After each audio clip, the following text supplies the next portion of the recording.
अस्सलाम वालेकुम स्टूडेंट्स, कैसे हैं आप सब लोग। आज हम टॉपिक पढ़ने जा रहे हैं वो है अल्कीन्स के रिएक्शंस। जैसे कि आप लोग जानते होंगे हम लोगों ने अल्कीन्स के रिएक्शन स्टार्ट किए थे। हमें पता है अल्कीन्स जो है वो दो तरह के रिएक्शंस देती है, एडिशन रिएक्शन और ऑक्सीडेशन रिएक्शंस। ठीक है, हम लोगों ने एडिशन रिएक्शंस कंप्लीट कर लिए हैं जिसमें हमने अल्कीन्स के अंदर मुख्तलिफ टाइप्स के कंपाउंड को ऐड करवाया था ऑर्गेनिकली। ठीक है, जैसे हमारे पास सल्फ्यूरिक एसिड को हमने ऐड करवाया, हेलोजन्स को हमने, हेलोजन हेलाइड्स को, हाइड्रोजन हेलाइड्स वगैरह सबको अल्कीन्स के अंदर ऐड करवा के उसके रिएक्शंस को पढ़ा। आज हम स्टार्ट करने जा रहे हैं वो है oxidation reactions.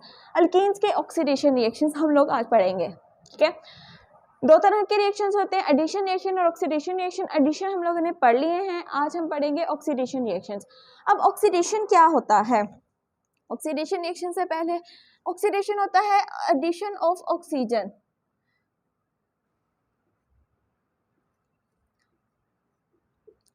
Addition of oxygen होता है ऑक्सीडेशन, या फिर इसको हम कहते हैं रिमूवल ऑफ हाइड्रोजन। ठीक है, इसको मुख्तलिफ वे से हम ऑक्सीडेशन को डिफाइन कर सकते हैं। यहाँ तो हम कहेंगे ऑक्सीजन का यहाँ पे एडिशन हो रहा है, यहाँ पे जहाँ से हाइड्रोजन रिमूव हो रहा होगा वहाँ पे भी ऑक्सीडेशन ही हो रही होती है, मतलब वहाँ पे भी ऑक्सीडेशन होगी। तो एडिशन ऑफ ऑक्सीजन मतलब हम किसके रिएक्शन पढ़ रहे हैं? अल्कीन के रिएक्शंस पढ़ रहे हैं। तो हमने क्या करना है, हमने ऑक्सीजन को किस में ऐड करवाना है? अल्कीन में। हम वहाँ से अल्कीन से हाइड्रोजन रिमूव करना है, ऑक्सीजन ऐड करवाना है। राइट, चलें, सबसे पहला जो रिएक्शन है वो है हमारे पास ऑक्सीडेशन का, एडिशन ऑफ ऑक्सीजन ही है।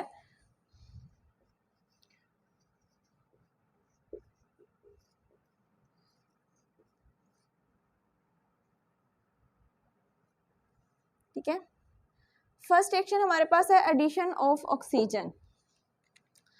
हम लोग ऑक्सीजन को ऐड करवाते हैं अल्कीन में, मतलब अल्कीन में हम लोग ऑक्सीजन भी ऐड करवाते हैं और हम लोग एयर भी ऐड करवाते हैं। यू नो व्हाट, आप लोगों को पता होगा कि जो एयर होती है उसकी कंपोजिशन में भी, तो एयर की कंपोजिशन में भी ऑक्सीजन पाई जाती है। ठीक है, ऑलमोस्ट 21% ऑक्सीजन एयर के अंदर पाई जाती है। तो वहाँ से भी वो अल्कीन के साथ रिएक्ट कर सकती है, या फिर हम ऑक्सीजन के साथ उसको वैसे भी रिएक्ट करवा सकते हैं। ठीक है, अल्कीन्स को जब हम ऑक्सीजन के साथ रिएक्ट करवाते हैं तो ये जो मतलब ऐसा चीज़ खुद ब खुद रिएक्ट नहीं हो जाती, बल्कि इसके लिए हमें कोई कैटलिस्ट देना पड़ता है, इसके लिए हमें कुछ कंडीशंस अप्लाई करना पड़ती है। ये नहीं है कि भाई उधर अल्कीन पड़ी हुई है, ऑक्सीजन मिली, रिएक्ट हो गया। नो, उसके लिए हमें कुछ कंडीशंस अप्लाई करना पड़ती हैं, और ये जो रिएक्शंस होता है वो एक कैटलिस्ट की मौजूदगी में होता है। ठीक है, ये जो रिएक्शन होगा, अल्कीन्स का जो रिएक्शन होगा, उसके लिए हमें कोई ना कोई कैटलिस्ट भी चाहिए होता है। वो जो कैटलिस्ट है वो हमारे पास होता है silver oxide. Silver oxide catalyst की मौजूदगी में ये रिएक्शन होता है, और जो अल्कीन होती है उसकी ऑक्सीडेशन हो जाती है। ठीक है, सिल्वर ऑक्साइड कैटलिस्ट की मौजूदगी में ये रिएक्शन होगा। उसके नतीजे में क्या होता है कि इसमें जब हम सिल्वर ऑक्साइड कैटलिस्ट भी मिल गया, लेकिन उसके लिए हमें कुछ रिएक्शन की कंडीशंस भी चाहिए होती हैं। ये तो उसको स्पीड अप करता है ना जस्ट रिएक्शंस को, इसके लिए जो कंडीशन चाहिए होती है, इसके लिए हमें हाई टेम्परेचर रिक्वायर्ड होता है। हाई टेम्परेचर और हाई प्रेशर रिक्वायर्ड होता है हमारे पास।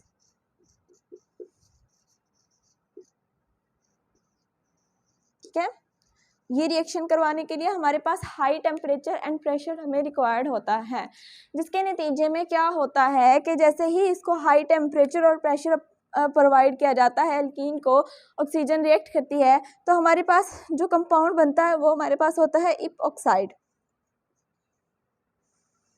ये होता है हमारे पास इपॉक्साइड्स कंपाउंड बनता है। अब इपॉक्साइड क्या होता है, चलिए इसको मैं समझाती हूँ रिएक्शन करके। होता क्या है, हमारे पास कोई भी अल्कीन है, फॉर एग्जांपल हमारे पास ये अल्कीन है। ठीक है, हमने कहा इस अल्कीन को हमने रिएक्ट करवाया ऑक्सीजन के साथ। ठीक है, एक ऑक्सीजन का एटम रिएक्ट करेगा, ऑक्सीजन का मॉलिक्यूल रिएक्ट नहीं करेगा, ऑक्सीजन का एक एटम रिएक्ट करेगा। तो क्या होता है कि ये वाला जो डबल बॉन्ड होता है ये वाला डबल बॉन्ड ब्रेक होता है, इलेक्ट्रॉन दोनों जो होते हैं वो कार्बन की तरफ ट्रांसफ़र हो जाते हैं। ये वाला बॉन्ड ब्रेक होगा, इसके लिए जो हमने कहा था कि कंडीशन और इसमें जो कैटलिस्ट होता है वो सिल्वर ऑक्साइड होता है। इसके लिए हाई टेम्परेचर एंड प्रेशर हम लोग देते हैं। जो टेम्परेचर होता है वो ऑलमोस्ट हमारे पास 300 डिग्री सेंटीग्रेड हाई टेम्परेचर और प्रेशर हम अप्लाई करते हैं तो ऑक्सीजन अल्कीन के अंदर ऐड हो जाती है। ठीक है, अब क्या होता है, ये वाला जो जैसे ही मतलब ये वाला बॉन्ड ब्रेक हुआ तो यहाँ से जब ये बॉन्ड ब्रेक होगा, इसके पास 2 हाइड्रोजन, इसके पास भी 2 हाइड्रोजन, अब ऐड करवानी है हमने ऑक्सीजन। इसमें हमने ये कहा कि इसमें ऑक्सीजन का एटम ऐड होना है, मतलब सिर्फ एक ऑक्सीजन ऐड होनी है। ठीक है, तो क्या होगा कि एक वैलेंसी इसकी खाली थी, एक वैलेंसी इसकी खाली थी, जो ऑक्सीजन का एटम होता है वो यहाँ पे ट्रैप हो जाता है। और इस तरह की सिचुएशन जिसमें 2 कार्बन के दरमियान ऑक्सीजन इस तरीके से प्रेजेंट हो उसको हम कहते हैं इपॉक्साइड। क्या हो गया हमारे पास इपॉक्साइड्स। और ये जो इपॉक्साइड्स है ये मतलब हम इस तरह की अल्कीन के साथ भी कर सकते हैं। और टर्मिनल अल्कीन है ना, ये हमारे पास सिमेट्रिकल नॉन सिमेट्रिकल अल्कीन के साथ भी ये रिएक्शन हो सकता है। एक तो रिएक्शन हमारे पास ये हो गया ना, नॉन सिमेट्रिकल अल्कीन के साथ भी रिएक्शन हो सकता है। फॉर एग्जांपल हमारे पास कोई इस तरह की अल्कीन थी, इसमें हमने क्या किया, half mole of oxygen add करवाया, 300 डिग्री सेंटीग्रेड पे ये रिएक्शन हुआ तो क्या हुआ हमारे पास। अब यहाँ पे देखें आप लोग, अब डबल बॉन्ड यहाँ तो नहीं है ना कि यहाँ पे ऑक्सीजन ट्रैप होगी, जहाँ पे डबल बॉन्ड होगा ना वहीं पे ऑक्सीजन आएगी। यहाँ से ये वाला बॉन्ड ब्रेक हुआ क्योंकि वैलेंसीज इसकी खाली होंगी, जब ये वाला बॉन्ड ब्रेक होगा तो एक वैलेंसी इसकी खाली हो जाएगी, ये वाला बॉन्ड ब्रेक हुआ ना। अब एक देखो 1 2 3 वैलेंसीज कार्बन की सेटिस्फाइड हो रही हैं, एक वैलेंसी इसकी खाली हो जाएगी, यहाँ पे भी 3 वैलेंसी सेटिस्फाइड हो रही है, एक वैलेंसी इसकी खाली हो जाएगी। ठीक है, तो क्या होगा हमारे पास जो प्रोडक्ट होगी ये CH3 तो हमारे पास वैसे ही रहेगा। ठीक है, यहाँ पे हमारे पास आ गया CH2। अब एक वैलेंसी इसकी खाली थी, एक वैलेंसी इसकी खाली, और यहाँ पे ऑक्सीजन आके ट्रैप हो गया, इसको भी हम कहेंगे इपॉक्साइड। अब इस इपॉक्साइड और इस इपॉक्साइड में क्या है फ़र्क है कि ये इथाइलिन है, इथाइलिन से बना है, इसको कहेंगे इथाइलिन इपॉक्साइड, और इसको कहेंगे प्रोपाइलीन इपॉक्साइड। ये इथाइलिन इपॉक्साइड है, ये प्रोपाइलीन इपॉक्साइड है। ठीक है, अब ये जो इपॉक्साइड होता है ना, ये हमें कहाँ इसकी ज़रूरत होती है, इसको हम लोग इंडस्ट्रियल लेवल पे यूज़ करते हैं for the production of glycols. Glycol की प्रोडक्शन करने के लिए, प्रोड्यूस करने के लिए इंडस्ट्रीज़ में हम इसको यूज़ करते हैं। फॉर एग्जांपल कोई मतलब हमें रिक्वायर्ड है किसी इंडस्ट्री में ग्लाइकोल बनाना है, अब हम ग्लाइकोल कैसे बनाएंगे। हम लोगों ने जब ये बात पढ़ी हुई है, हम लोगों ने ये देखा हुआ है कि जब हम अल्कीन को ऑक्सीजन के साथ रिएक्ट करवाएंगे तो हमारे पास इपॉक्साइड बनेगा, और ये इपॉक्साइड से ही ग्लाइकोल बनेगा। ठीक है, इपॉक्साइड हमें रिक्वायर्ड है ना, तो इपॉक्साइड को हम कैसे हासिल करेंगे, अल्कीन को ऑक्सीजन के साथ रिएक्ट करवाएंगे, इपॉक्साइड आ जाएगा। अब इस इपॉक्साइड्स को हम ग्लाइकोल बनाने के लिए यूज़ करते हैं। कहाँ पे यूज़ होता है, ये ग्लाइकोल बनाने के लिए यूज़ होता है, और ये एंटी फ्रीजिंग एजेंट के तौर पे यूज़ होता है ऑटोमोबाइल के अंदर। ग्लाइकोल क्या होता है कि मतलब 2 डिफरेंट कार्बन्स के ऊपर OH ग्रुप प्रेजेंट होता है ना, तो उसे हम कहते हैं ग्लाइकोल। ठीक है, हाइड्रोक्सल ग्रुप प्रेजेंट होता है 2 डिफरेंट कार्बन पे, उसको हम कहते हैं ग्लाइकोल। ये एंटी फ्रीजिंग एजेंट के तौर पे यूज़ होता है, अल्कोहल की ही एक फॉर्म होती है। ठीक है, हम लोगों ने क्या किया कि हमने कहा कि अल्कीन को हमने मतलब ऐड करवानी है अल्कीन में ऑक्सीजन, उसके लिए हमें पता है कि कैटलिस्ट की ज़रूरत होती है, वो होता है सिल्वर ऑक्साइड। ठीक है, सिल्वर ऑक्साइड कैटलिस्ट हमें रिक्वायर्ड होता है, हम उसको high temperature and pressure apply करते हैं तो हमारे पास इपॉक्साइड बन जाता है।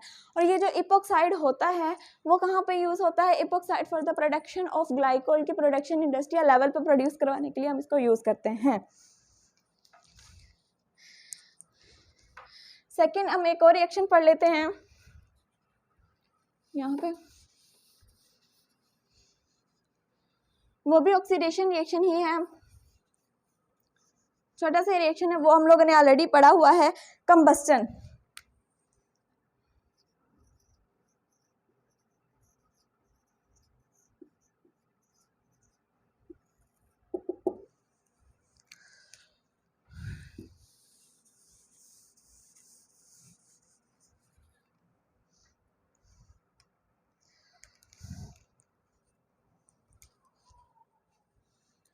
कंबस्टन क्या होता है? बर्निंग प्रोसेस होता है। हमने अल्केन्स के भी तो कंबस्टन रिएक्शन पढ़ा था। कंबस्टन होता है जलने का प्रोसेस। किसमें? इसमें क्या होता है कि अल्केन को भी या फिर अल्कीन होगी, उसको जैसे ऑक्सीजन मिलेगी तो वो जलना शुरू हो जाएगी और उसके नतीजे में हमारे पास एक ही प्रोडक्ट, दो ही टाइप के प्रोडक्ट, मतलब सेम प्रोडक्ट ही बनेगी अल्कीन्स में भी और अल्केन में भी। हमारे पास जो जब कंबस्टन होती है, अल्कीन भी बर्न होगी ऑक्सीजन की मौजूदगी में, तो हमारे पास जो बनने वाली प्रोडक्ट होगी वो कार्बन डाइऑक्साइड और वाटर ही होगा। ठीक है। और जब मतलब ये जो रिएक्शन होता है ना, लेमिनिशियस फ्लेम होता है इसका, मतलब बहुत ज़्यादा ये एक्सप्लोसिव रिएक्शन हो रहा होता है। कोई भी अल्कीन जब ऑक्सीजन के साथ रिएक्ट करती है, ठीक है, 3 मोल ऑफ ऑक्सीजन के साथ जब अल्कीन रिएक्ट करेगी, जब भी कोई अल्कीन रिएक्ट करती है तो हमारे पास कार्बन डाइऑक्साइड और वाटर और साथ में कुछ हीट इवॉल्व होगी, क्योंकि ये एक्सोथर्मिक रिएक्शन होता है। ठीक है। एक्सोथर्मिक रिएक्शन होने की वजह से यहाँ पे हीट भी इवॉल्व होती है और हर कंबस्टन के रिएक्शन में बनने वाली जो प्रोडक्ट होगी वो हमेशा सेम ही होगी। ये जो प्रोडक्ट होती है वो कंबस्टन में सेम होगी, मतलब अल्कीन बन होगी। ये हमारे पास यही वाली अल्कीन है। ठीक है। अल्कीन ऑक्सीजन की मौजूदगी में बर्न होगी तो कार्बन डाइऑक्साइड और वाटर ही बनाएगी। और यहाँ पे हम लोगों ने ऐड किया था। अच्छा, आप लोगों ने ये देखना है कंबस्टन में ना पूरा ये वाला इनका मालिक्यूल, ऑक्सीजन का मालिक्यूल ऐड होता है और यहाँ पे जो हमने ऑक्सीजन का एडिशन करवाया था इसमें हम ऑक्सीजन एटम ऐड कर रहे होते हैं। हमने हाफ मोल ऑफ ऑक्सीजन लिया था। ठीक है। यहाँ पे हम लोगों ने पूरी की पूरा ऑक्सीजन मालिक्यूल ऐड करवा के हमारे पास जो प्रोडक्ट बनती है वो कार्बन डाइऑक्साइड और वाटर होती है। जबकि जो दूसरा था उसमें हम लोगों ने मतलब वहाँ पे पूरा मालिक्यूल ऐड नहीं किया था, हमने ऑक्सीजन का एटम ऐड किया था। वो हमारे पास जो रिएक्शन था वो ये था।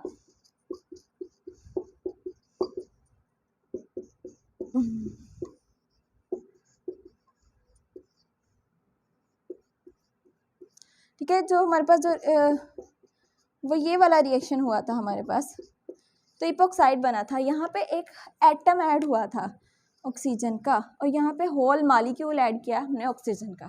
ठीक है। आई होप आपको आज का लेक्चर समझ आ गया होगा। Thank you so much for watching this video. अल्लाह हाफिज़।